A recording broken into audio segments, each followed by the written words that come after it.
Detroit, the Motor City. We have all heard of it, but have you heard of its transit? I'm your host, Matt Scruggs, and today we're going to be going over everything that was Detroit Transit, what we have now, and what's to come. In order to fully understand what is Detroit Transit, we must travel back to the 1860s, where the journey truly begins for our quest to find out everything about Detroit's transit network.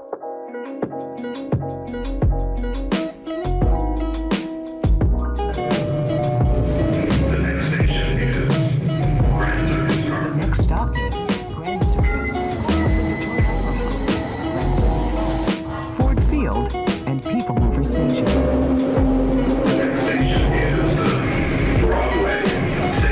Welcome to the Qline.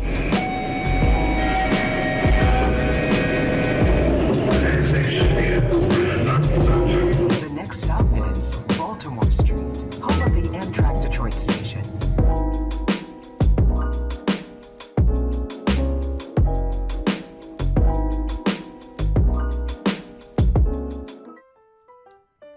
In the beginning of the 20th century, Detroit was becoming a big name on the map because of the automobile. But even before the automobile, streetcars often pulled by horses roamed the streets of Detroit. Between 1863 and 1900, 29 of these companies existed, but only 3 would remain by 1897. In 1901, the 3 were consolidated into one company, the Detroit United Railway Company, also known as D.R or the D.R. With the invention of the Model T, the narrow roads that streetcars, bicycles, and horses once exclusively roamed now had to share it with the Model T. This led to major headaches for the D.R, and eventually in 1919 the city would attempt to take over streetcar operations after the mayor of Detroit at the time, James J. Couzens, one of the founders of Ford Motor Company, wanted to buy the D.R for $31.5 million. But the voters of Detroit did not like this large sum of money and voted against it. It took Couzens only until 1920 to think of a new plan, and his proposal stated $15 million to build a network of his own and run the D.R out of business. He was successful and the vote passed in the same year. This has spelled trouble for the D.R, and not even 24 hours after the vote passed, the mayor had begun work on the new city-owned streetcar system.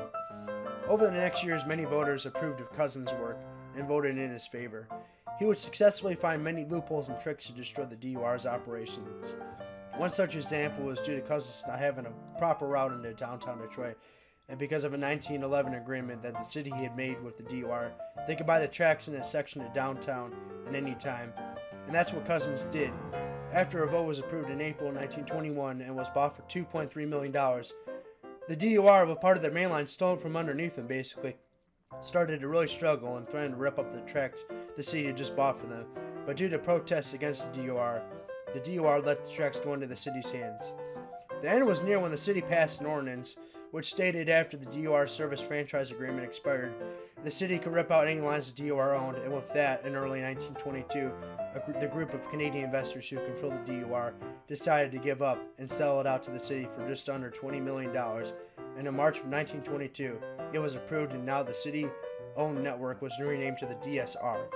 The D.S.R began operations in May of 1922, and in 1925 would create its motor bus division, and by the same time the D.S.R would start experimenting with trackless trolley systems that would use overhead wires and operate in similar fashion to the streetcars, but with no rails needed to operate them.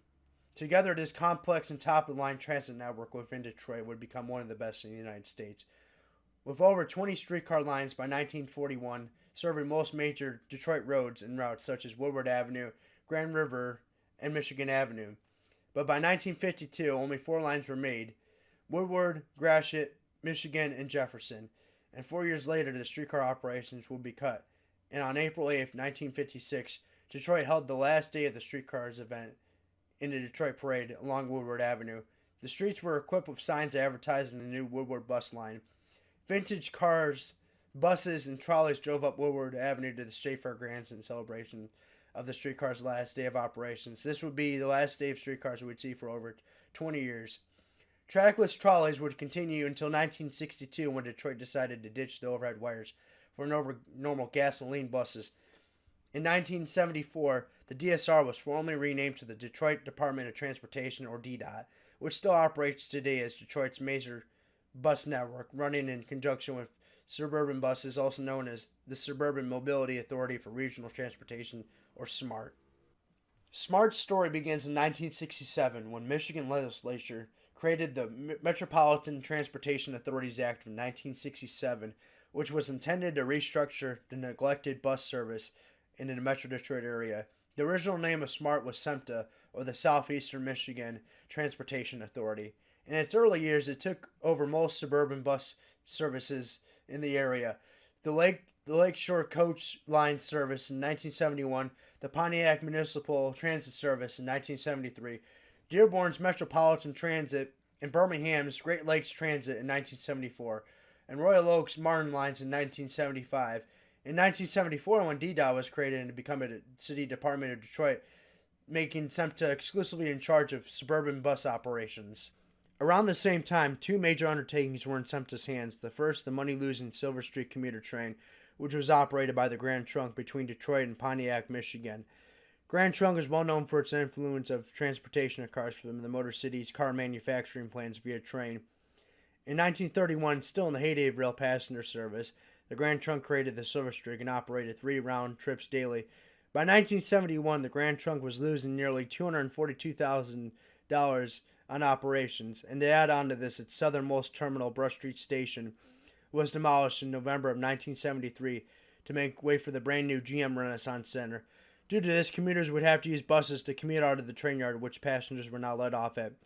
With all this and the creation of Amtrak and the end of most intercity passenger service, commuter trains remained in service with the private operators because they were considered separate entities and remained in private operations after May 1st, 1971 with the creation of Amtrak. All this led to a public buyout by SEMTA in 1974. Service continued to decline, and by 1981, daily ridership stood at about 3,000 people, and with a budget shortfall of over $16 million. And in 1983, the service was discontinued, and the last one was on November 17, 1983. The passenger equipment went to lease with the Metro North, based out of New York City, and the 5X GTW GP9s were sold to the Massachusetts Bay Transportation Authority, based out of Boston. We talked with the vice president of the Michigan Transit Museum to get more insight on this commuter system that once served the Detroit area. So we're here with Alex Bogart here, vice president of the Michigan Transit Museum. He's been a volunteer for a long time now, and he knows a lot about SEMTA commuter history, so he's going to be showing us here a little bit. And you want to explain what the Michigan Transit Museum kind of does, give it a little shout out, and tell people what it's all about? Definitely. We were founded in 1973 as a trolley and traction museum, mostly interurbans and Detroit PCC cars and the old trolley cars. And it has grown into what we have here. Over the years, we were offered this wonderful depot, which was built in 1859 for the Grand Trunk. Originally Chicago, Detroit, and Canada Grand Trunk Junction Railroad in 1859, becoming the Grand Trunk Western in 1923. Basically, we have accumulated a collection through all those years of all different types of Detroit transit history, between the streetcars, some of our local railroads, the Grand Trunk passenger service. We actually have a locomotive and trolley train you can ride on too on weekends through June into October. So come check us out on that sometime. We leave from Joy Park. So Alex was generous enough to bring his whole SEMTA collection here today. Some of this stuff, you would never even see just normally. You got a nice SEMTA model train model, commuter schedules. We'll put that all on the screen for you here. But it's crazy. So he's gonna be talking a little bit more about it today. He's very well educated in it, kind of how these trains ran and what made them special and the whole shebang. So you wanna steal the stage here? Yeah. Some of these personal collection, I have a couple train orders from. Unfortunately, throughout the years, we've had generous donations at the museum of some of these documents and artifacts that were saved. Some of these, I believe, could be the very last copies, as well as the side is actually from one of the passenger cars. I can't imagine too many of these still existing, especially in this nice condition. We have many different proposals for the paperwork here. There's some train orders. These were issued out of Milwaukee Junction. The SEMTA passenger trains were numbered in the 990 series. Basically ran between Pontiac and what was Brush Street Depot. The depot was demolished to make way for the Renaissance Center. And during the SEMTA time, The depot was built, a new depot was built, a smaller structure, a ticket structure was built at St. Antoine and Franklin Streets. And so it basically dead-ended in front of the Renaissance Center. I think eventually they had to destroy that thing too, for some reason, and they had to almost let off all the passengers inside of a freight depot, huh? Yeah, they How reduced did that work? a lot of the area down there, 2 tracks, and it stub-ended. It kept getting shorter over the years. We also have multiple different brochures. This is from the early days of the SEMTA operations. This is a Michigan Railroad Club document, basically listing all of the commuter service in the Detroit area. So served we're like by- Michigan Executive and everything like that too, huh? Yep, served by all the different local railroads, and along with a few of the original SEMTA timetables for what they called the Silver Streak. Was there like a name behind that, like why they called it the Silver Streak, or was it just kind of like?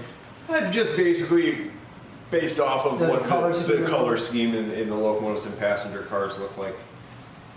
But it contains maps and your schedule with all the times. And all like the connections and all that? Yes, transit connections for buses as well, because SEMTA had basically mass transit under control Yeah. in the Well, because I mean, they Detroit took over area. all the like operations from all these like companies, like the Royal Oak, you know. Yeah. You know, like all the different bus companies that the cities themselves owned, Yes. you know. SEMTA technically still is alive and well as SMART today. Yep. And there's still a few remaining buses that carry the SEMTA red and orange stripes on them. Really? Some of their local connectors that they use here in Mount Clemens as well are still painted up with the original logos and the original stripes from the SEMTA days.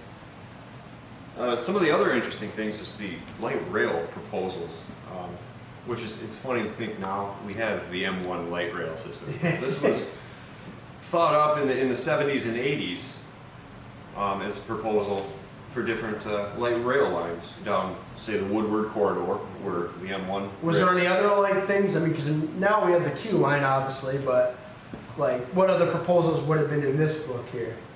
There's actually a larger book, and it shows different routes for actually expanded commuter rail service that ran around the Fort Street corridor, which would have hit Michigan Central Station.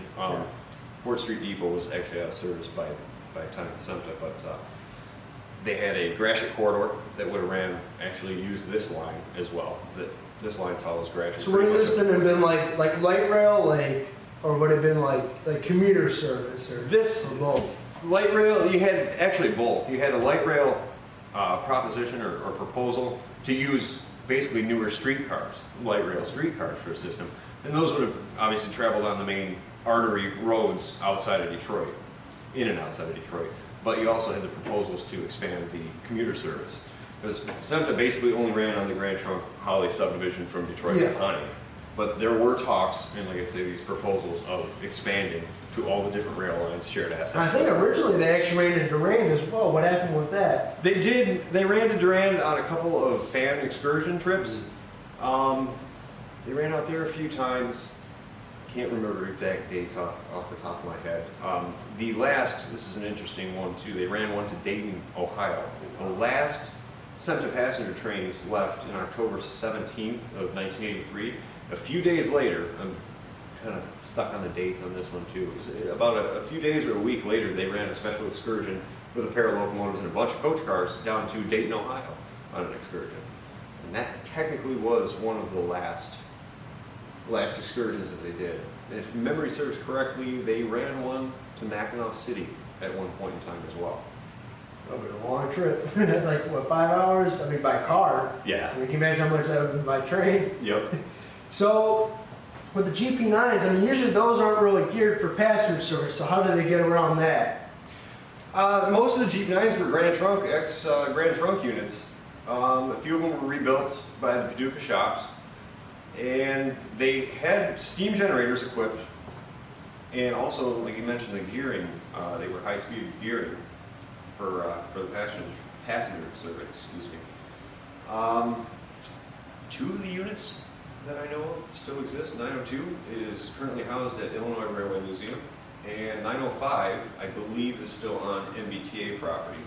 After SEMTA had folded in Detroit, a lot of the equipment was sold to MBTA on the east coast of the United States. Which runs in Massachusetts. Yes.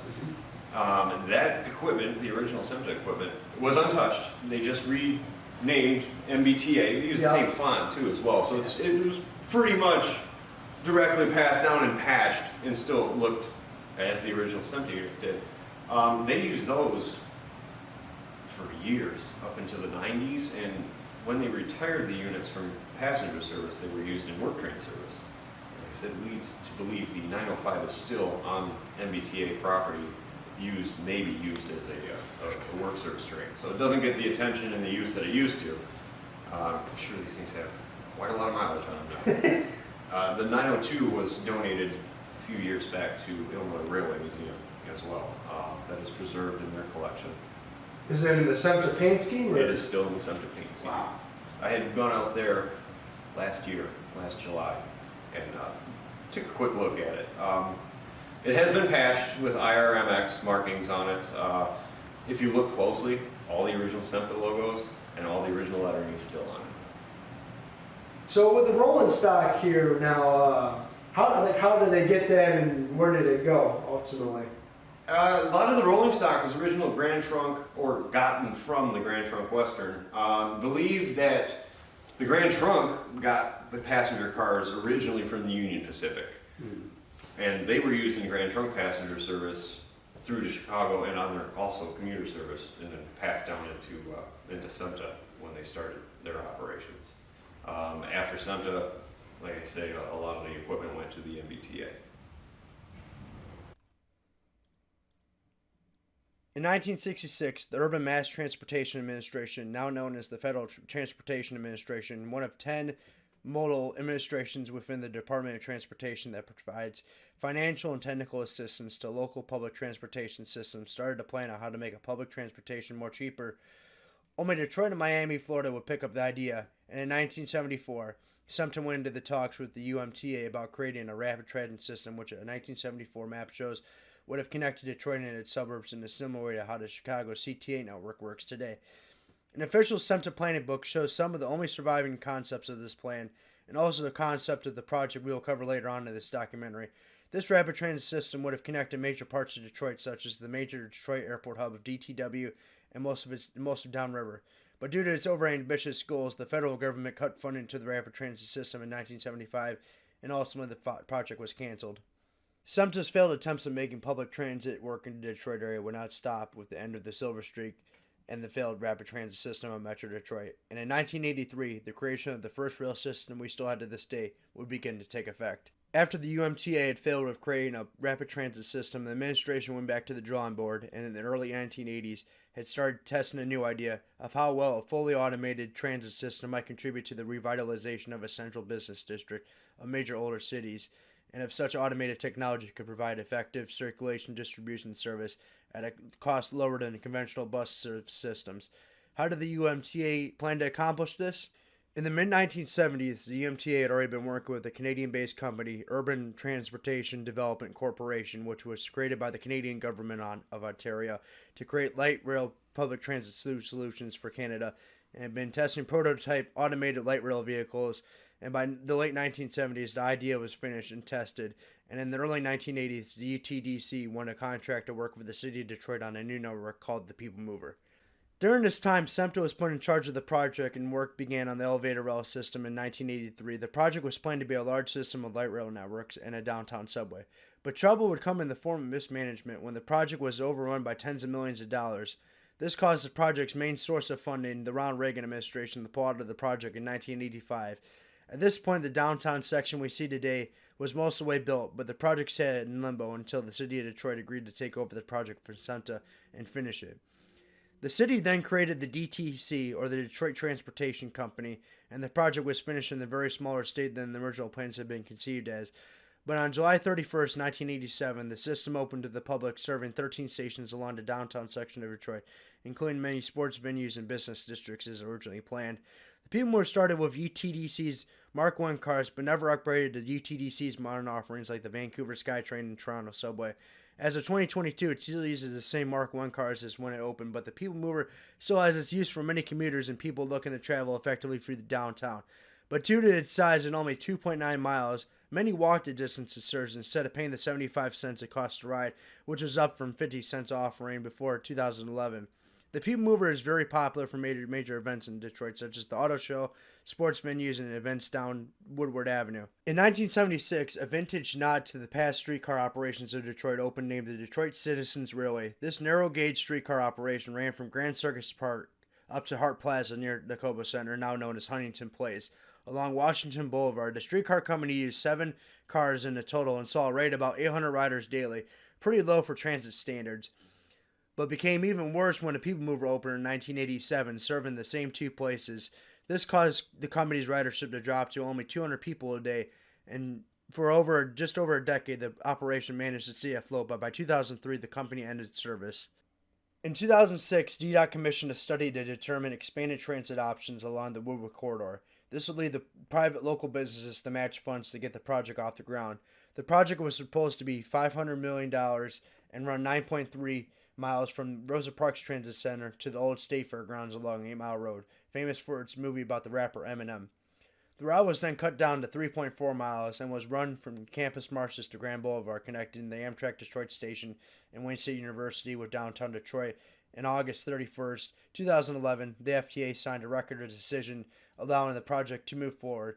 But in December 2011, the federal government pulled out funding for the project in favor of a bus rapid transit system. This cemented the 3.4-mile stretch of the line, canceling the original 9.3-mile original proposal. The project was exclusively constructed via private investors and became a nonprofit organization named the N1 Rail Consortium. The United States Department of Transportation was to grant $25 million to the project on the condition of a regional transportation authority was established. And on December 19, 2012, one was created by state law named the Regional Transportation Authority of Southeast Michigan. This was to oversee the operations of DDOT, SMART, DTC, and Ann Arbor's bus system branded as the RIDE. Together, this would help create a mass transit plan for Southeast Michigan during the proper planning of the line. One of the biggest investors of the project, businessman Dan Gilbert, owner of Quicken Loans now, known as Rocket Mortgage, said the line should run curbside for business boom and increase property value, which Dan Gilbert was strongly looking for in the Qline. The line would follow this trend, and besides each end of the line, the line runs curbside today. The Qline gets its name from Dan Gilbert's company. The Q in the Qline comes from Quicken, and the standard paint scheme for the train sets is based off the Rocket Mortgage colors. The Qline would begin construction on July 28, 2014, and required the Woodward bridges going over both 75 and I-94 to be demolished and rebuilt with the Qline streetcars in mind.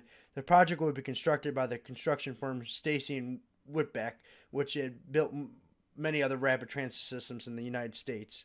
The Qline made its first public run on May 12, 2017 after 3 years of construction, connecting downtown Detroit with Midtown and News Center, home of the Amtrak Detroit station, which we will visit in a bit. But first, a commentary by current streetcar operator Jack Stryker on the operations of the Qline and how it connects Detroit.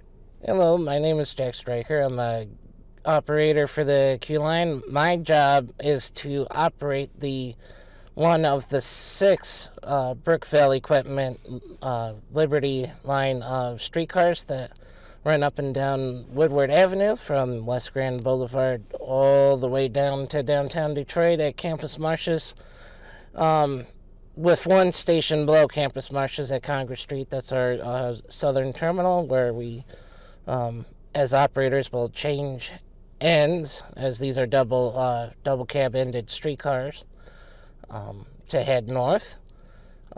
We have a 3.3 mile system, and we're unique in the state of Michigan as we're the first streetcar system to be installed since Woodward Avenue lost its streetcars from the Detroit Street Railways in 1956. Our streetcars run on a combination of overhead catenary system like you would see light rail, or if you were looking at the Amtrak Northeast Corridor, and on lithium-ion batteries, which actually comprise of most of our route. 60% of our route we actually run on battery power. Our streetcars run on 750 volts DC, and that's whether we're on the catenary system or the batteries, with a maximum output to the traction motors of 492 volts. Some of the things that, some of the points of interest in the Qline system is the Detroit Institute of Arts, or otherwise known as the DIA, down by Woodward and Warren Avenue. The Detroit Symphony Orchestra, which is just a tad north of our stations at Woodward and Mack Avenue, or Woodward and MLK Boulevard, depending upon which side of the street you're on.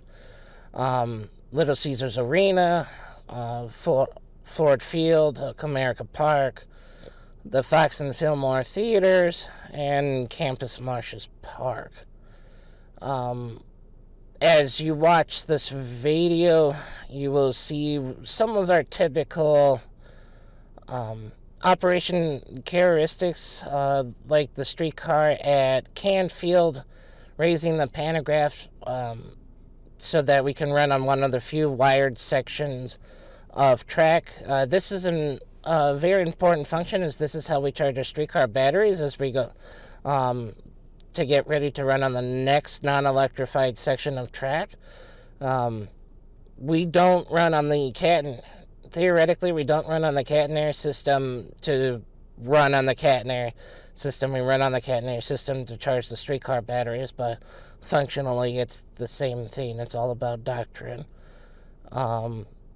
There's also a couple of neat aspects about our route operationally. Things as where we have to change from one traffic lane to another. Normally we are curbside for much of the route, but sometimes we have to change lanes. We have our own traffic control signals that we activate with a figure 8 in the ground called a TWC,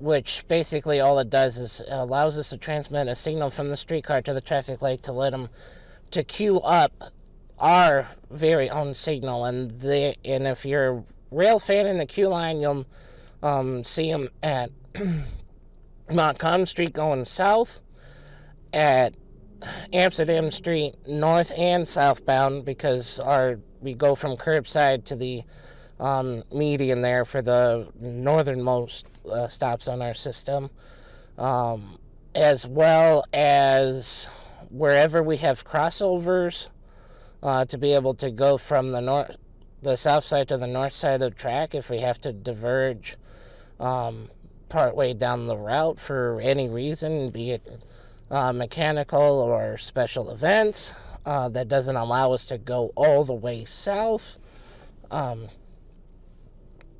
So this often causes confusion with our streetcar passengers when we're sitting there with long greens, and I'll hear this as an operator occasionally. Why aren't we moving? The traffic light's green. Well, we have, at certain signals, where we have to change lanes, we have to have our own light. We have to command that intersection. There's also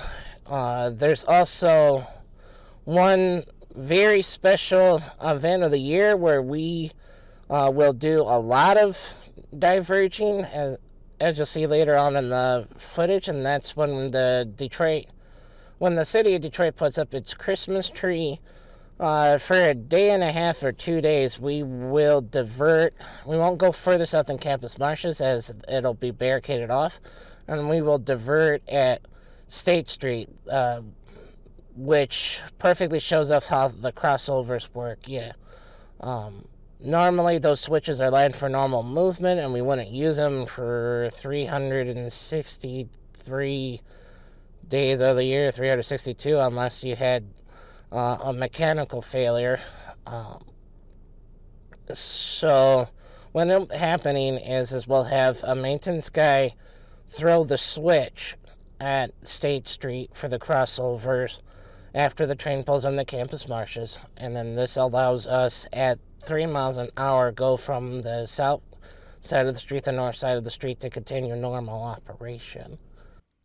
So how do Detroit commuters and locals feel about these systems? We asked questions we thought would spark development in Detroit and what locals think makes Detroit transit good and what could help make the journey easier for people that travel along these transit routes. All right, what is your name and how long have you rode the People Mover for? My name is James Hainstock. I've been living in Detroit for 5 years now, and I've ridden the People Mover not as many times as I should, probably about like 2 or 3 times now, mostly because it was closed for COVID for a couple of years there. With our apartment being right there, it is a pretty terrific option. I wish it was open later, because they stopped running it at 7, which is like when I'd be coming back from dinner, so we usually just walk places anyway, so. All right, and so you already said what brings on the People Mover today. You said, how do you feel or utilize other forms of Detroit public transportation, such as the Qline or the bus system?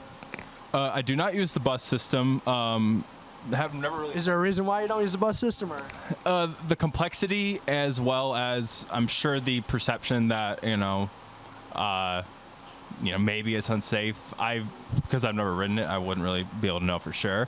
I'd say the complexity of just like knowing when and where the stops are, or transfers or anything of the sort. At least with the People Mover, I know that I can get on right here and take it all the way to Greektown, and it'll never change on me. And then how about the Qline? I have issues with the Qline. I wish they would have made it dedicated lane only. I wish that, it was on time. It never is. Like you'll sit at a station and it'll say that the Qline is arriving in 10 minutes, and then it'll arrive 30 minutes after. I used to ride it a few times when I lived in Midtown. I would take it downtown. But then the scooters came in, and I would take the scooters down, just because they were more reliable. Mostly the Qline is kind of just for show, and it does not actually ever serve anybody. Okay, let's see here. Do you feel that the People Mover connects Detroit effectively for downtown Detroit? No. If it connected to the Qline, it would boost the popularity of the People Mover by a mile. It's kind of like I was just saying to my mom, before we got on, I was like, you want to go on the roller coaster? Because that's all kind of the People Mover really is. It's kind of just a roller coaster, and if you want to just do a quick, warm 45-minute architecture tour of downtown Detroit, you hop on the People Mover. But generally, like if I need to get to the Rensan or to Bricktown or Greektown, it makes it 5 minutes faster than if I just walked. So overall, not terrific as a actual, People Mover. It's a shame that the joke is now gone, because, for people who would come down to the Red Wings games and get on at Greektown and be able to take it all the way to the game, that was fantastic. Now the stop, as you'll see, is just kind of, it's a ghost town down there. Maybe with that new apartment down there, it'll lighten things up and, make the People Mover more popular, but it's just kind of a ride. As much as I love it. I adore this thing. And then, how reliable do you believe the People Mover is? It's very reliable. As a resident in an apartment building who can hear it go by, the timing is like clockwork. Every 7 minutes it'll be by. And at least since they've now opened it back up since COVID ended and it was shut down for 2 years, maybe that can explain some of the reliability that I've been seeing on it and its frequency. So we'll see if that holds as things go forward. But so far, since it's reopened, People Mover's been solid. Okay, and then what improvements do you think Detroit can make or do to make public transit more effective in Detroit? Well, that is a question that no one has time for, because it would take me a long time to. I mean, obviously, you can start with the Ann Arbor to Detroit rail. You can see a direct. MI rail. Yes. Yeah. Exactly. You could see a direct rail to the airport would be incredible. So there's so many things that the region can do to improve upon transit in Detroit. beyond just the rail systems. You know, I know that they just passed the smart bus millage for the counties, so there's going to be some more funding. On other levels, I would love to see the Qline and the People Mover connect, but that's, you know, a pipe dream. I would love to see the Qline go down the median of Woodward and be dedicated lane, like nothing can interfere with the Qline. That would be, I would be in New Center way more if it was, you know, direct, but, you know, I could just drive. So by connect, like, you know, like connecting the People Mover and the Qline, what would you be like referring to? Because I mean, because it kind of connects in Grand Circus, but an actual connection, I would love to see the Qline, you know, ride that ramp up. You know, the engineers could figure it out. That would be like terrific, you know, because like I don't want the People Mover just to be kind of like a bygone. You know, I don't want them to like forget that it, you know, because like I love the thing. Like, how many other monorails do you see in, you know, major cities across the country? not much. Right. Yeah. So like, I want them to make sure that they find ways to make the People Mover way more effective. You know, or an option even. You know, like if I lived in New Center and I knew that I could take the rail, whichever one it would be, all the way to my job at, you know, the Rensen, then, you know, okay, that looks nice, you know, and then you can fill in some of those parking lots too by the Rensen. That would be great. Like, we can put apartments there. What is your name and how long have you been riding the People Mover for? My name is Michael Robinson. I've been riding the People Mover since it reopened, like, about what, 5 months ago? It was closed for a while. Okay. And what brings you on the People Mover today? I'm going over to the casino. I have a part-time job and I also like to gamble there. And I use it in the mornings when I go to work as well. The only bad thing is it's stopping at, what, like 7 o'clock during the week, so us guys at night, we can't get around. It stays open at 12 during the weekend, but during the week, yeah. But it's great, you know, the best way to get around downtown Detroit. Best kept secret around. Why do you feel it's the best kept secret around? Not very many people know about the People Mover, because when it stopped running before, they weren't the ones that worked downtown, so they don't know how efficient it is to get you one place to another with the 2 trains, and it's only 75 cents. You can't even take a taxi for 75 cents to the other side of downtown. But you can get on this puppy and just pretty much make the loop. Like, I stay at Riverfront, so it's very convenient for me. I get on Riverfront, and just about any place I want to go, I can do it on the People Mover. For a downtown, you know, resident and people that work downtown, it's like, that's why I said it's the best kept secret, because people that's not from around downtown, they don't really utilize it. Yeah. All right. What improvements do you think Detroit can, or let's ask this one. How do you feel that the People Mover connects Detroit effectively through downtown Detroit? As far as downtown, yes, because it connects it with the bus lines and the trolley. So as far as getting downtown and to your connections in downtown, yes. The only thing that we have not against the People Mover, but the People Mover really has to concentrate on is its hours of operation. 7 o'clock starting is good for guys to go to work, but we get off at 5 and 6 o'clock. It only runs till 7. So if you get off at 5 and you have a meeting you're hit, you can't get back to where you have to go. That's all during the week. The only time it's open till 12, like the trolley stuff, is on the weekends. And those are the party people. They only use it on the weekend. We use it every day. So.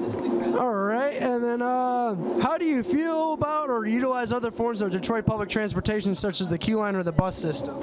The bus system is very unreliable right now, except for like the times going to work and coming for work. That's his most reliable times. Other than that, you may or may not get a bus.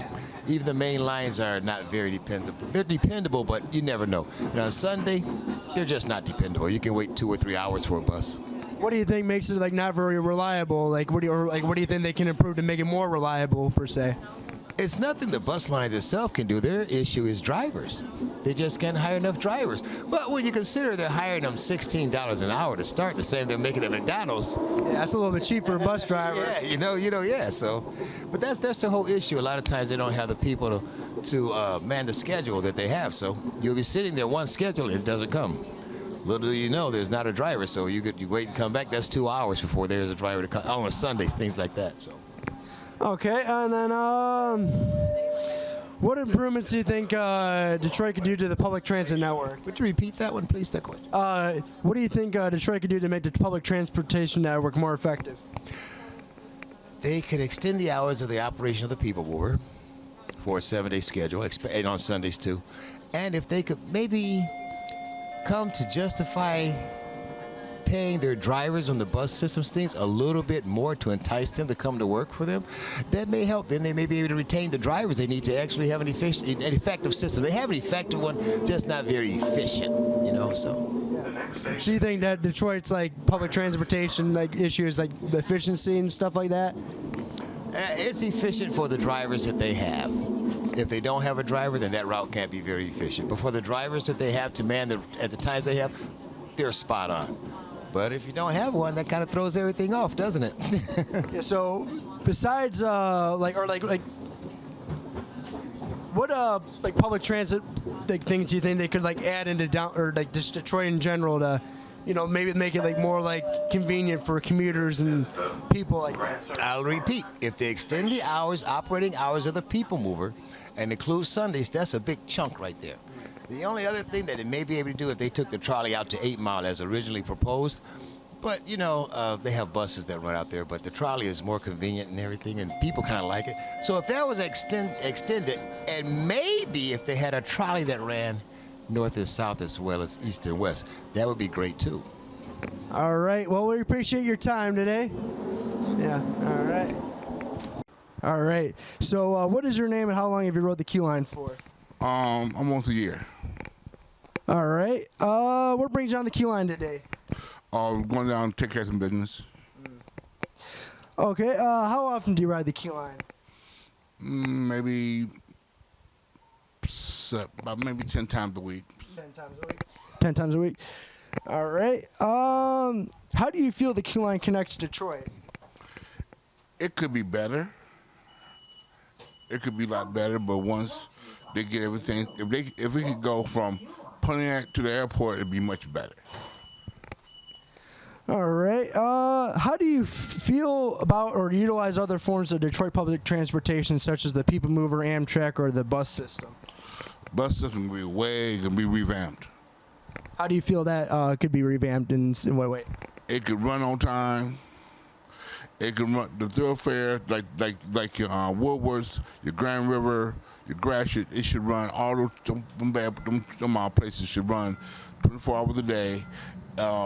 As of 12 o'clock, maybe every 45 minutes to an hour. What else? That's about. On that it's okay, but it should be a little better. It should run a little better. Okay. Do you feel that only running down Woodward Avenue limits the Qline? Repeat that again now. Do you feel that only running down Woodward Avenue limits the Qline? Like I just said, if it would run to Pontiac to the airport, it'd be much better. All right. Let's see here. We're just going to go over it again. What improvements do you think Detroit could use to make the public transit network more effective? Look at your Chicago's sites. Look at your Boston sites. Look at your New York sites. Look at the other cities that have public transportation of a city of this size or larger, and look at how they run their business, how they run their system. All right. And then, how reliable do you believe the Qline is towards you? If nothing happened on the line or whatever, it's perfect. 9 times out of 10, pretty good. I'd rate it at 8.5. All right. What is your name and how long have you worked for the Qline? I'm Bobby, and I've worked for Qline for, I'm still in training, about a month and a half. How you liking it so far? So far, it's nice. It's a good addition to the city. Okay. How do you feel the Qline connects Detroit, based on what you've seen so far working for the Qline? Okay. So basically, from what I've seen so far, it's really convenient. A lot of people work downtown, and there's limited parking in Detroit, especially downtown. So. All right. How do you feel tourists should feel about the Qline and other forms of public transportation in Detroit, such as the People Mover, Amtrak, and the bus system in Detroit? I think it's a good thing. I think we need to expand it more. Maybe connect some things going east and west, not just north and south. And I think that'll be a good thing. Do you personally use any forms of public transportation in Detroit yourself, or?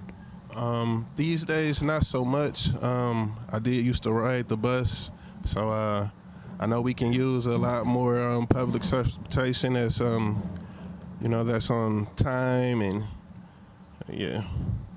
All right. And with many venues and big-name restaurants being on Woodward Avenue, how do you feel this builds convenience in downtown Detroit? I'm sorry, I didn't hear the question. Okay, here. With many venues and big-name restaurants being on Woodward Avenue, how do you feel this builds convenience in downtown Detroit? Well, I think it'll boost the economy. Again, there's not a lot of parking, so people can park in a way parking structures and catch the people mover and the Qline to different restaurants. We got a Texas Brazil down here. It's real nice. All right. And then how do you feel tourists should feel about the Qline and other forms of Detroit public transportation?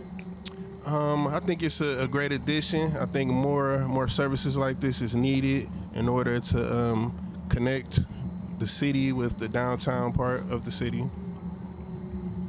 All right. What kind of additions would you want to see for the Qline and such, maybe in the future possibly? So right now the track is only 3.3 miles, so I would like to see that get extended. At least it's probably into another city. I think that would help out if it extended beyond just the limits of Detroit. And what kind of things do you think can make Detroit public transportation maybe more effective? I would say more transportation. We need more transit workers, more operators, and more vehicles in general, I think. All right. What is your name and how long have you rode the Qline for? My name is Steven. I've ridden the Qline for about 4 years. I live in downtown Detroit. All right. And then what brings you on the Qline today? Just going to Whole Foods to get some snacks and groceries. How often do you ride the Qline? Probably almost every day when I want to go to Midtown, go do the shopping. I either take that or take the buses. When I moved downtown, I sold my car because it's almost like $200 a month to get a parking spot near my apartment. So it was honestly the best idea was just rely on the buses, the Qline, and the people mover.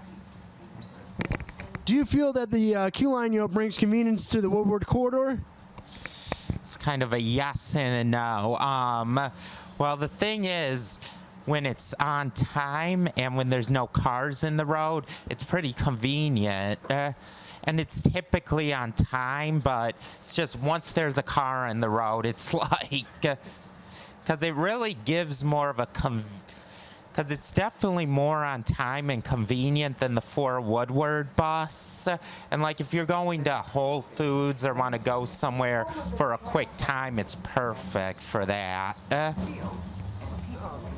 All right. And then how do you feel the Qline connects Detroit in general? Oh, boy. Well, I think it's kind of a really good kind of way to have. I kind of think of it as a novelty almost. Kind of I don't really think of it as a full transit system. Recently, I have been seeing a lot more local people use it since it was free and the buses are just unusable pretty much. But I really think as of now, it's just kind of part of the revitalization, kind of just a novelty. So, you said that the buses are kind of unusable at this point.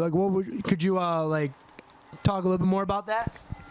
The buses are a mess. I mean, the DDOT buses, they're almost always late if they even show up. I mean, they're short on drivers. And, we've been complaining. I get involved a lot with the transit advocates, and we've been complaining so much for the city for years, and others have for decades, and they haven't really done much to improve it.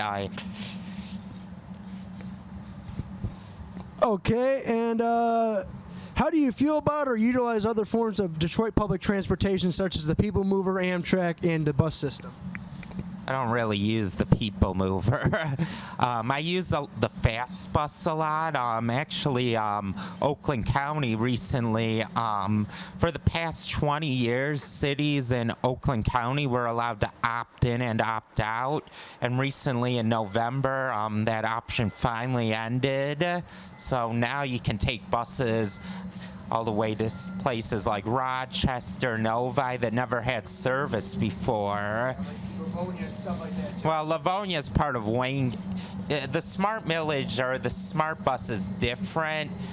It's kind of hard to explain, but each county contracts with them. And currently, Oakland and Wayne have an authority that allows for cities to opt out of service from either a majority vote of the council, which I think is just so undemocratic, or a vote of the people. And one problem was recently Auburn Hills tried to opt out when their vote ranges were almost 75%, and that nearly misplaced hundreds of people. I mean, that's home to Chrysler, Oakland University, and just recently, because the problem is the late leader, L. Brooks Patterson, he was very anti-transit, and he thought that cities should decide if they wanted bus service or not.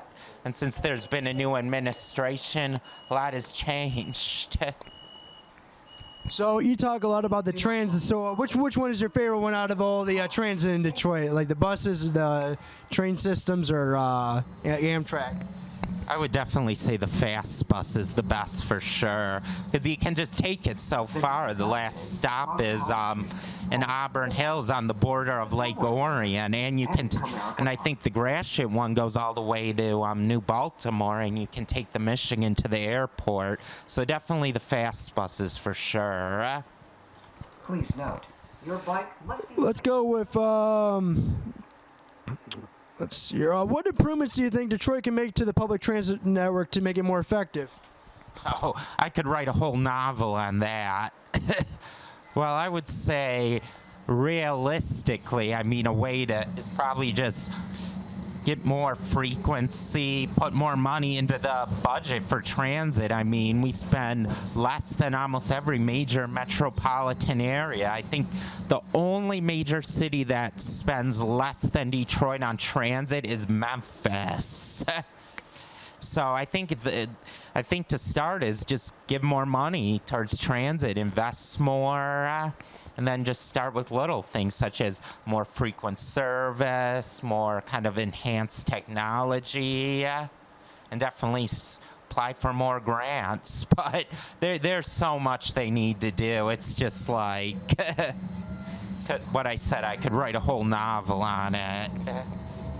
So, like, you say that, like, you'd, like, want to see, like, like, you go out to more areas and have more increased service. Like, what areas would you want it to, like, say, go out to, like, per se? Oh, that's a good question. Well, I really would love if the buses went more out to, like, because currently, more out into outer regional. Currently, they have a bus. I mean, it wasn't until a year ago they got a bus that finally went to Ann Arbor and stuff. I wish there was just more options to go to more further places like Flint, Ann Arbor. I heard, according to the county plan for Oakland, they're supposed to go all the way to Oxford. Which should be cool, because I really wish they could go out more like in where you see the county parks and stuff, because that would be pretty cool to put a dirt bike or a mountain bike on and then just take it mountain biking, because I utilize the parks a lot in northern Oakland, and it would be just nice to have a bus that went there. So you wish that, like, it connected a lot more of, like, the, like, little more, like, minor attractions in, like, the Detroit area? Definitely, because, and of course, most metro areas like New York, Chicago, I mean, you could take a bus anywhere. I mean, you could take it to the Catskill Mountains, the Peekskills, the Hamptons. Obviously, New York's a lot different than Detroit, but still, I mean, it would be nice if they had definitely more regional connections. All right, and then how reliable do you think the Qline is towards you? I would say out of a 1 to a 10, I would say a 6 or a 7. In this documentary, we have covered everything Detroit Transit, but there must be a future, right? And you would be correct. There are some projects ongoing and some that have been canceled in the transit space of Detroit. The main one being the remodel of the former Michigan Central Station by Ford Motor Company, which bought the massive station in 2018 after it sat abandoned since 1988 when Amtrak left the station, and is nearly finished remodeling it. It is planned to open in the summer of 2023 and will be the centerpiece of Corktown, featuring a space for people to create new ideas and create new solutions together, as said by Ford. Ford has also stated 4-track could be reused to bring rail service to the Corktown gem. In all, this could boost rail support in the Detroit region and expand to the Amtrak Michigan line, which we will cover in the second part of this documentary, Transit on the Amtrak Michigan line, how the AML moves. This has been your host, Matt Scruggs, and we hope you have enjoyed learning about Detroit public transit with us, and until next time.